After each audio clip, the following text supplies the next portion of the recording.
মমতা বন্দ্যোপাধ্যায় বলছেন যোগ্যদের পাশে থাকবেন, উনি বলছেন না, উনি বলছেন আমি সবার পাশে থাকবো, মানে যোগ্যর সাথে অযোগ্যদেরও পাশে থাকবে, ওইটা বেশি ইম্পর্টেন্ট।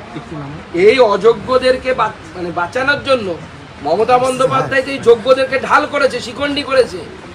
মমতা বন্দ্যোপাধ্যায় কি পারতেন না?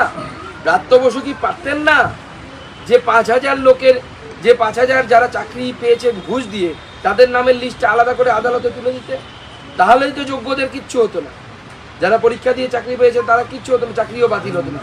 কিন্তু মমতা বন্দ্যোপাধ্যায় কি চালাকি করলেন? উনি রাজনীতি করলেন। উনি এই 5,000 জন যাদের কাছ থেকে ওনার নেতারা পয়সা নিয়ে চাকরি দিয়েছে, তাদেরকে বাঁচানোর জন্য বাকি 25,000-এর মধ্যে 20,000-কে ঢাল করলেন যারা যোগ্য। দেখো তোমাদেরও চাকরি চলে যাচ্ছে। এটা হচ্ছে মমতা বন্দ্যোপাধ্যায়ের চালাকি।